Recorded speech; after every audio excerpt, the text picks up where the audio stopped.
Peace be to you. This is Omar Abdul Malik, physician assistant, health educator. So tonight I will speak about the importance of keeping a level head. Now, as a physician assistant, for those of you guys that are in PA school or pre-PA school,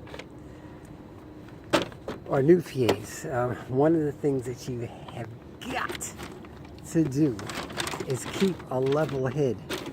And I say this from more than 17 years of experience as a medically licensed PA. Despite your position as the assistant, whatever connotations the word assistant entails, you are the team leader. You are the team leader. So whether it is running a code or running a classroom or running a research lab, you're going to be a leader. You know, if you're in the hospital, of course, there's the medical doctor, but that medical doctor may not always be around. So the onus of accountability and responsibility is going to fall on your hopefully capable shoulders. As such, you've got to be the one to keep a level head. And this is irregardless of who may be losing their temper. Let me get the light here. Whether that's the nurses, a nursing director, you know, a doctor. You know, you've got to be the one. Lighting here is terrible. You've got to be the one to really keep control of yourself, and in doing so, hopefully the idea is to keep control of the situation. I cannot tell you how many situations I've been in, whether it's running a code or dealing with very, very difficult patients and their families. And by difficult, I mean people who have like physically threatened me and the staff. You've got to be the one to be cool. You know, the healthcare profession, it's very financially rewarding.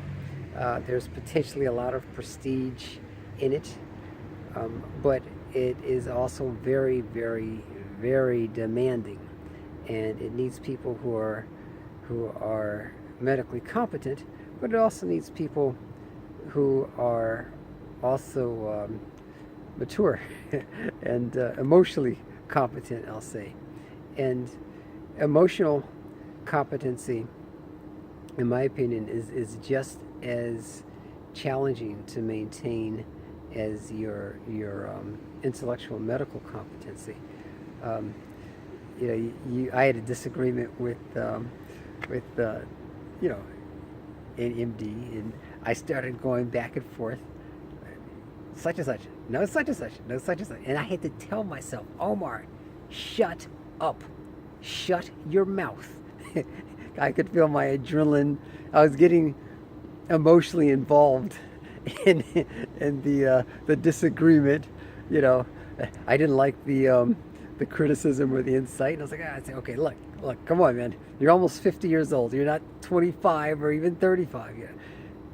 You know, my ego is getting into it, and that could be a very challenging thing. You know, see, it's kind of. I try to do a lot of imagery. I'm a comic book buff, so I think about Bruce Banner becoming the Hulk, or Dr. Jekyll and Mr. Hyde. You know, when he's about to lose control. You know, I have to keep control. We all have these sides to us, sides that are very, very passive, and then our usual, you know, everyday work side, and then there's a side that's just like, forget this. Yeah, I'm gonna kirk out or whatever. You know, you start cursing or yelling or whatever, and lose your composure. This is not the sign of maturity, nor is it the sign of a good leader.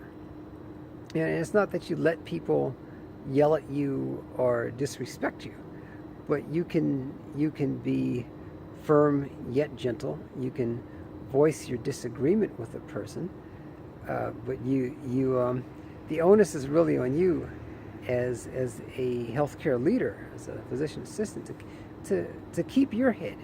You know, sometimes I've had to raise my voice, just to get things done, but in times where I felt that I had disrespected others, my coworkers, I try to go back and apologize. And a lot of times I'll go back and apologize and say, look, I just want to apologize for the way I spoke to you, and like, what are you talking about? So that's I'm known for having a pretty good composure, but that's important. Things you can do is, as I mentioned, imagery, or just talking to yourself, counting to 10. There's no room for spazzes in the physician assistant field. But I've droned on long enough. It's almost 12 a.m. I'm getting out of here. I'd like to come back and do it again tomorrow. But if you guys have any interest in being a physician assistant or a health educator like myself, or any other type of professional in the healthcare industry, please subscribe to my YouTube channel. I have interviewed other people in my in the hospital where I work, and they've really been very gracious about educating me and you all, the public, about the different fields. Oh yeah, by the way, Happy Nurses Week. It is this is what is this? This is May 7th. So I think it's Nurses Week. Nurses are awesome. But please, I invite you to subscribe to my YouTube channel, and I wish you all the absolute best of success in your positive endeavors. Peace.